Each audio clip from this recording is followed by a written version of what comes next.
Tes. Yo, assalamualaikum warahmatullahi wabarakatuh. Bagaimana kabarnya teman-teman hari ini? Sehatkah? Bagaimana puasanya? Lancarkah atau tidak?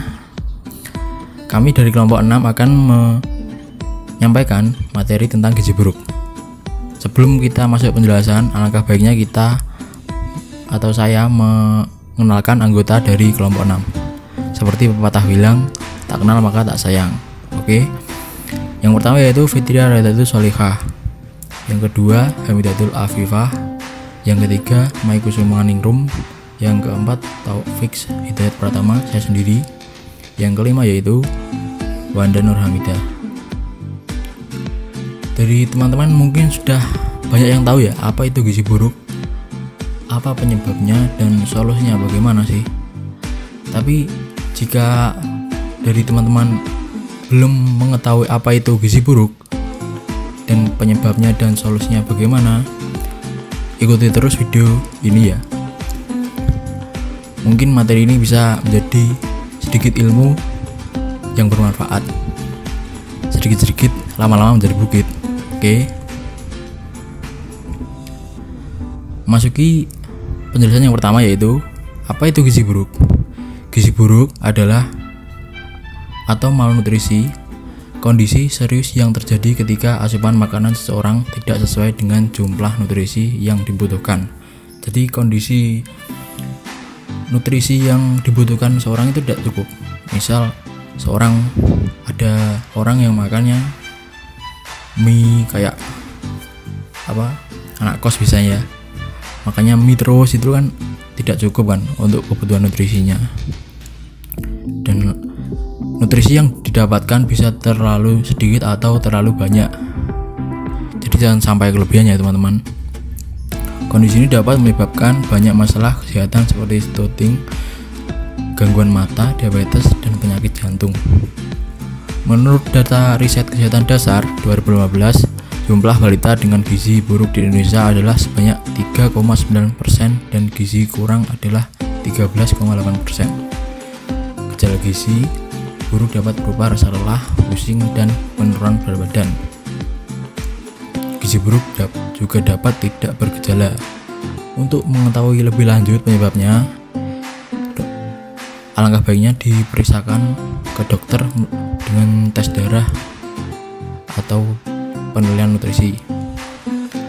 Pengobatan gizi buruk dilakukan dengan mengganti nutrisi yang kurang dan mengobati penyebab yang mendasarinya. Baiklah, sekian dari penyampaian saya akan diteruskan oleh teman saya berikut ini. Bismillahirrahmanirrahim. Assalamualaikum warahmatullahi wabarakatuh. Perkenalkan, nama saya Fitria Radatul Sholihah dengan nomor induk mahasiswa 207190062. Di sini saya mau melanjutkan penjelasan dari Mas Topik. Saya akan menjelaskan tentang faktor-faktor yang mempengaruhi gizi manusia. Faktor yang pertama itu adalah faktor lingkungan. Kita ketahui bahwasanya lingkungan yang buruk seperti air minum yang tidak bersih, tidak adanya saluran penampungan air limbah, tidak menggunakan kloset yang baik, juga kepadatan penduduk yang tinggi dapat menyebabkan penyebaran kuman patogen. Lingkungan yang mempengaruhi iklim tertentu berhubungan dengan jenis tumbuhan yang dapat hidup, sehingga berhubungan dengan produksi tanaman yang dimakan oleh manusia. Sehingga faktor lingkungan sangat mempengaruhi pertumbuhan atau perkembangan gizi seseorang. Terus yang kedua itu adalah faktor ekonomi. Kita ketahui ya, banyak negara yang ekonominya masih berkembang. Bagian besar penduduknya berukuran lebih pendek karena gizi yang tidak mencukupi. Dan pada umumnya masyarakat yang berpenghasilan rendah mempunyai ukuran badan yang lebih kecil. Masalah gizi di negara-negara miskin yang berhubungan dengan pangan adalah mengenai kuantitas dan kualitas. Kuantitas menunjukkan penyediaan makanan yang tidak mencukupi kebutuhan energi bagi tubuh. Sedangkan kualitas itu berhubungan dengan kebutuhan tubuh akan zat gizi khusus yang diperlukan untuk pertumbuhan, perbaikan jaringan, dan pemeliharaan tubuh dengan segala fungsinya. Itu menurut faktor ekonomi ya. Jadi menurut faktor ekonomi itu yang kaya itu gizinya terpenuhi, dan yang miskin, mohon maaf ya tanda kutip, itu tidak terpenuhi gitu. Tapi kembali lagi ke keluarganya ya. Pola pikir keluarga juga itu juga mempengaruhi. Kalau menurut saya itu sangat mempengaruhi gitu. Lanjut, yang ketiga itu adalah faktor sosial budaya. Indikator masalah gizi dari sudut pandang sosial budaya antara lain stabilitas keluarga dengan ukuran frekuensi nikah, cerai, rujuk. Anak-anak yang dilahirkan di lingkungan keluarga yang tidak stabil akan sangat rentan terhadap penyakit gizi kurang. Juga indikator demografi yang meliputi susunan dan pola kegiatan penduduk, yaitu peningkatan jumlah penduduk, tingkat urbanisasi, jumlah anggota keluarga, dan jarak kelahiran. Tingkat pendidikan juga termasuk dalam faktor ini. Tingkat pendidikan berhubungan dengan status gizi. Karena meningkatnya pendidikan seseorang kemungkinan akan meningkatkan pendapatan sehingga dapat meningkatkan daya beli makanan. Jadi faktor pendidikan itu juga penting kalau menurut saya ya. Jadi lebih ke pola pikir, kembali ke pola pikir. Jadi kalau nggak punya uang tapi dia bisa memenuhi kebutuhannya, anak-anaknya, keluarganya, itu pasti akan mementingkan kebutuhan protein, terus kebutuhan karbohidratnya. Anak-anak itu juga sangat diperhatikan gitu loh. Banyak yang kesehariannya kecukupan tapi malah pola pikirnya itu yang penting makan. Kita yang penting bisa makan, ya pesen makanan junk food apa itu yang sekali makan itu, yang beli itu di KFC di itu kan malah ya baik, tapi kalau berlebihan juga tidak baik untuk tubuh kita gitu. Jadi tingkat faktor pendidikan itu lebih utama kalau menurut saya gitu. Lanjut lagi, yaitu faktor selanjutnya adalah faktor biologis atau keturunan. Ketahui ya, sifat yang diwariskan memegang kunci bagi ukuran akhir yang dapat dicapai oleh anak. Keadaan gizi sebagian besar menentukan kesanggupan untuk mencapai ukuran yang ditentukan oleh pewaris sifat tersebut. Di negara-negara berkembang memperlihatkan perbaikan gizi pada tahun ke tahun terakhir mengakibatkan perubahan tinggi badan yang jelas. Jadi, faktor keturunan itu sangat mempengaruhi juga ya. Jadi, kalau memang dari keturunannya itu badannya kecil, tidak dipungkiri masih sudah terpenuhi gizinya, badannya juga kecil gitu loh.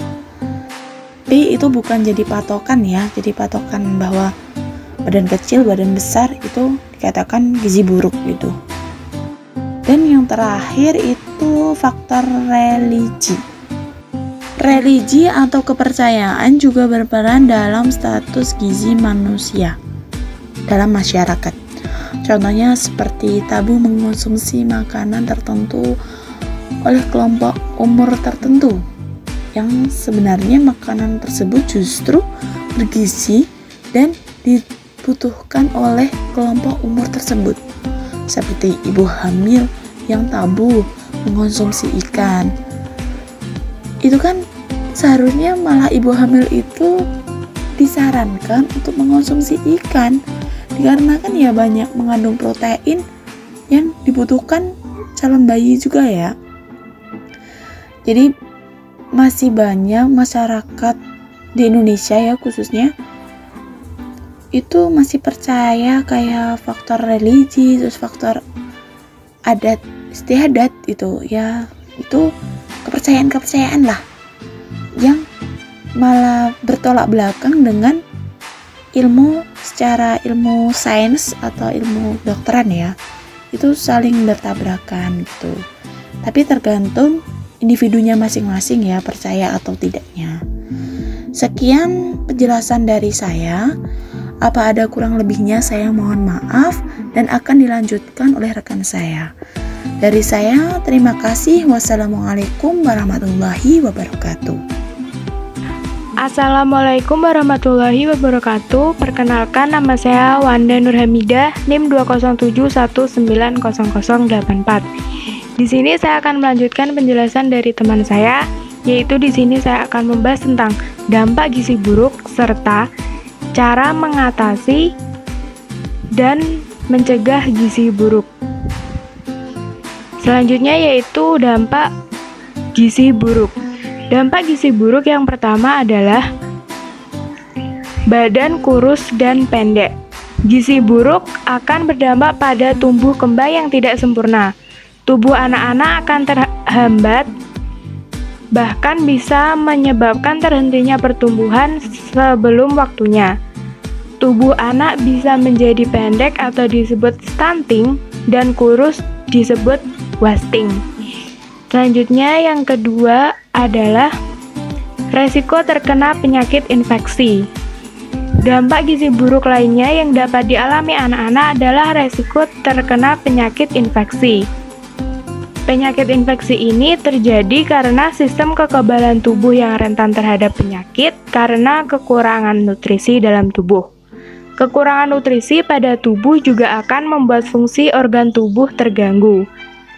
Penyakit infeksi ini bisa disebabkan infeksi dari bakteri, virus, dan parasit yang berasal dari luar tubuh.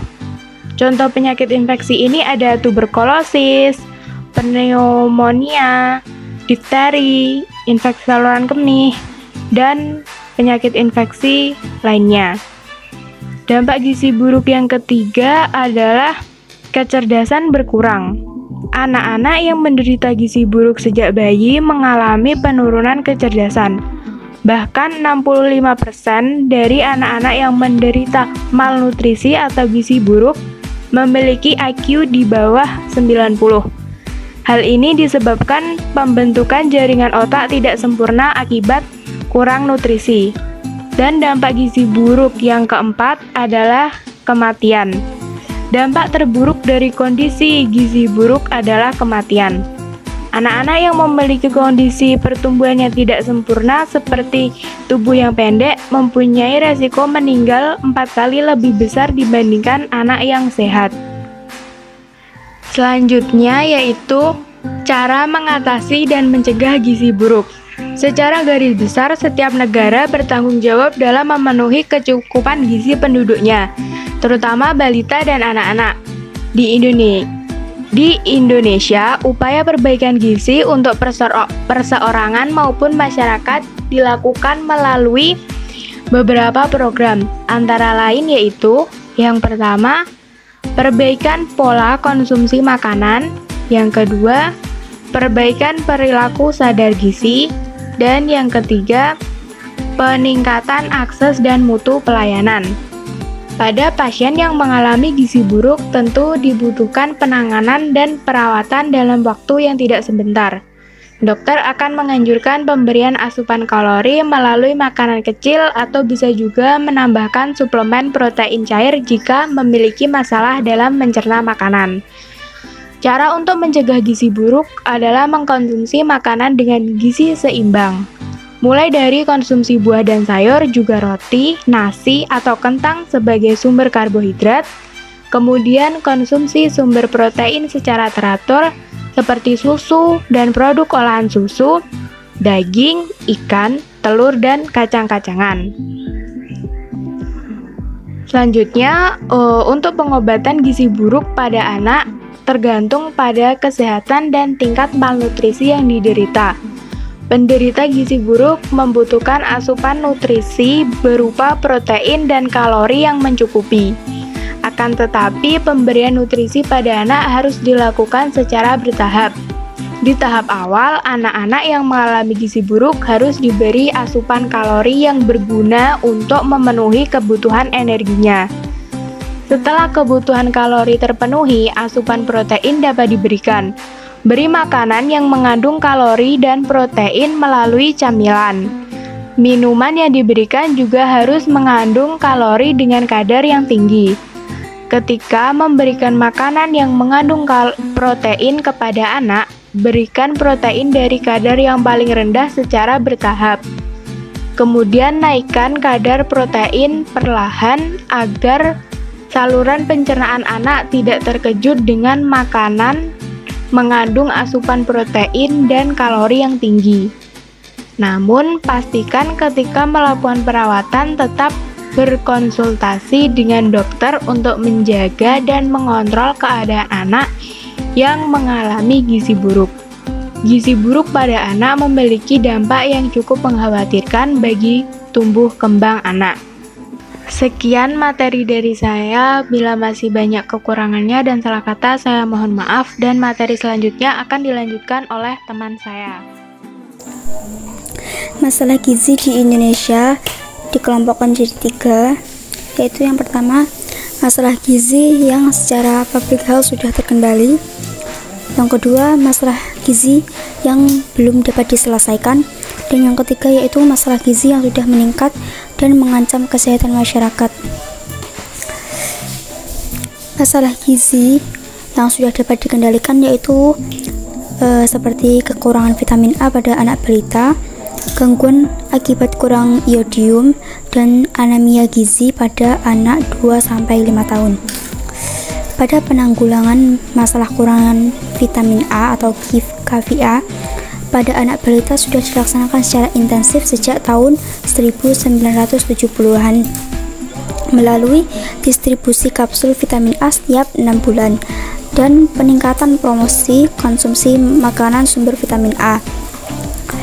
Dari survei terakhir tahun 2007 dan 2011 menunjukkan secara nasional proporsi anak dengan serum retinol kurang dari 20 Ug sudah di bawah batas masalah kesehatan masyarakat. Artinya, masalah kurang vitamin A secara nasional tidak menjadi masalah kesehatan masyarakat. Penanggulangan GAGI dilakukan sejak tahun 1994 dengan mewajibkan semua garam yang beredar harus mengandung iodium.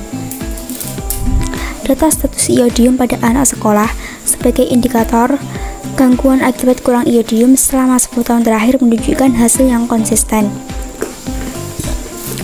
Secara nasional, masalah gangguan akibat kekurangan iodium tidak lagi menjadi masalah bagi kesehatan masyarakat.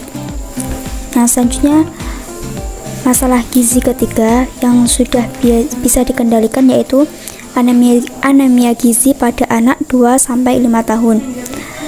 Prevalensi anemia pada anak mengalami penurunan, yakni 51,5% pada tahun 1995 menjadi 25% pada 2006 dan 17,6% pada tahun 2011. Selanjutnya yaitu masalah gizi yang belum selesai, yaitu masalah gizi kurang dan pendek. Pada tahun 2010, prevalensi anak stunting 35,6%. Artinya, 1 di antara 3 anak kita kemungkinan besar pendek.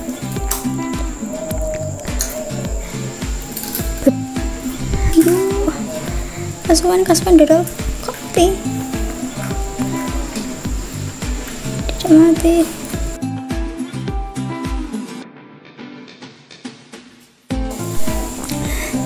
Sementara itu, masalah gizi yang mengancam kesehatan masyarakat adalah gizi lebih. Hal ini merupakan masalah baru selama beberapa tahun terakhir yang menunjukkan kenaikan prevalensi gizi lebih, baik pada kelompok anak-anak maupun dewasa, meningkat hampir 1% setiap tahun. Di samping itu, Menteri Kesehatan menyebutkan bahwa secara umum pola konsumsi pangan masih belum mencerminkan pola makan yang sesuai dengan pedoman gizi seimbang. Karakteristik pola konsumsi pangan masyarakat antara lain yaitu konsumsi kelompok minyak dan lemak sudah di atas anjuran kecukupan. Sedangkan konsumsi sayur atau buah baru mencapai 63,3%. Konsumsi pangan hewani 62,1%, konsumsi kacang-kacangan 54%, konsumsi umbi-umbian 35,8%, dan kontribusi pangan olahan dalam pola makan sehari-hari sudah tinggi. Pola makan pangan yang tidak seimbang ini merupakan salah satu faktor resiko utama penyakit degeneratif.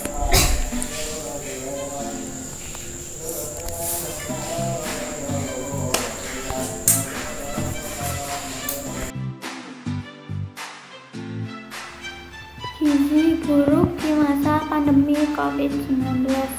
Perkenalkan, nama saya Mekusuman Rum dengan NIM 207190069. Saya akan menjelaskan mengenai gambaran gizi buruk terhadap pandemi COVID-19. Keluarga dan anak-anak yang jatuh miskin dalam waktu singkat akan mengalami dampak berat dalam hal keamanan pangan rumah tangga dan keterbatasan terkait akses, ketersediaan, dan keterjangkauan bahan makanan sehat. Survei daring menunjukkan bahwa kebutuhan pangan semakin tidak aman. 36% dari responden menyatakan bahwa mereka seringkali mengurangi porsi makan karena masalah keuangan. Hilangnya pendapatan rumah tangga meningkatkan risiko anak mengalami kurus dan kekurangan zat gizi mikro.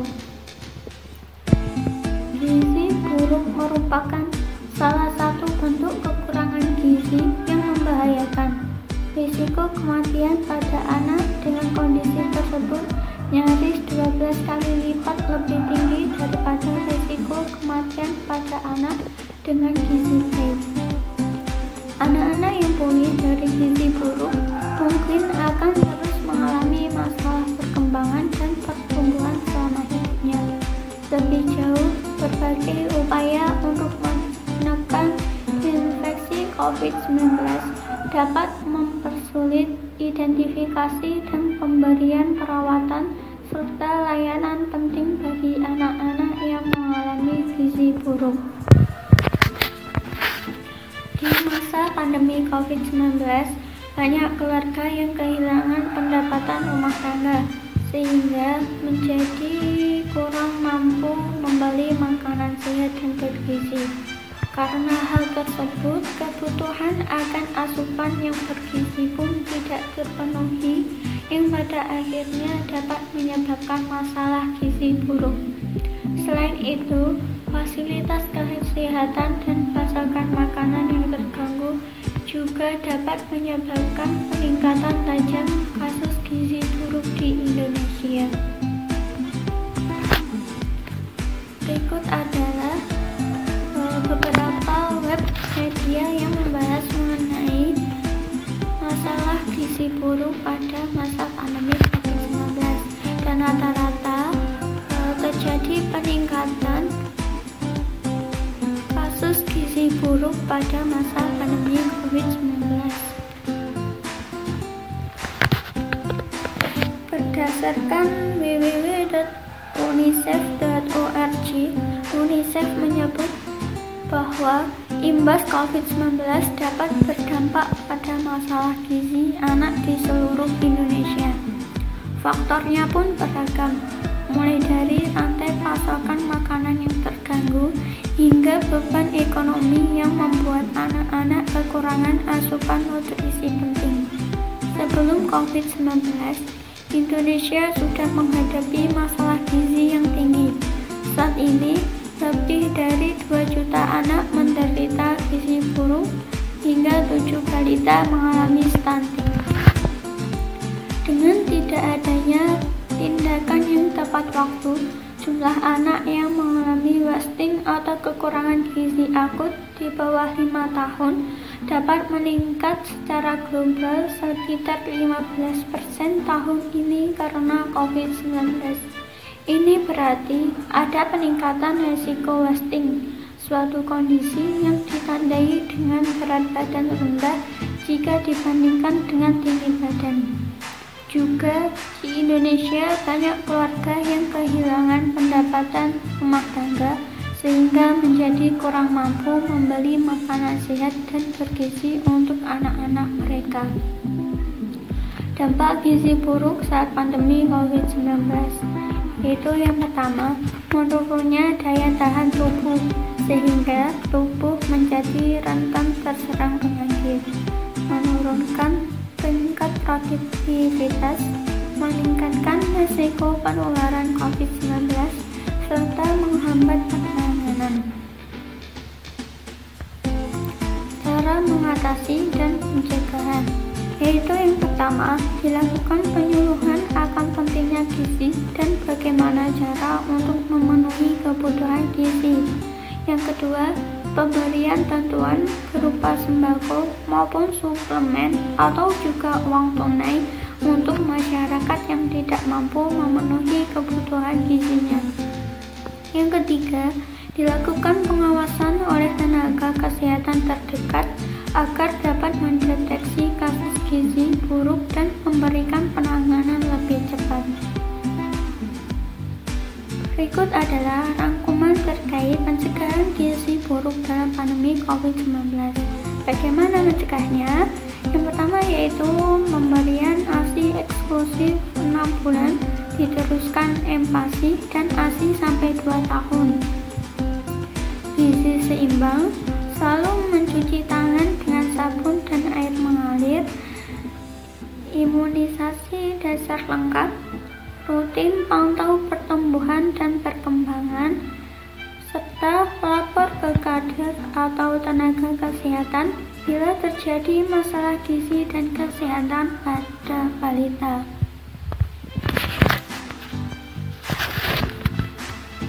Menurut Depkes RI, gizi buruk adalah suatu keadaan kurang gizi tingkat berat pada anak berdasarkan indeks berat badan menurut tinggi badan kurang dari -3 standar deviasi WHO NCHS dan atau ditemukan tanda-tanda klinis marasmus kwashiorkor dan marasmus kwashiorkor. Penyebab gizi buruk adalah kurang makan tidak teratur, gangguan pencernaan, kurang ASI, kurangnya aktivitas dan fasilitas layanan dasar buruk. Di masa pandemi saat ini, kasus gizi buruk kian bertambah. Salah satu penyebabnya adalah banyaknya orang yang kehilangan pekerjaan sehingga kurang mampu memenuhi kebutuhan makanan yang sehat dan bergizi. Gizi buruk memberikan dampak buruk bagi penderitanya, seperti menurunnya daya tahan tubuh sehingga imun menjadi lemah dan tubuh mudah terserang penyakit. Agar terhindar dari gizi buruk, tentunya kita harus menjalani hidup sehat dan menjaga pola makan dengan menu yang seimbang. Ya, itu tadi penyampaian materi dari kelompok kami, kelompok 6 tentang masalah gizi buruk. Jadi teman-teman sudah tahu atau belum tentang apa itu gizi buruk? Ya, kalau belum tahu silakan bertanya. Dan sekian dari kelompok kami, apabila ada kurang lebihnya mohon maaf. Assalamualaikum warahmatullahi wabarakatuh. Ramadan tiba, Ramadan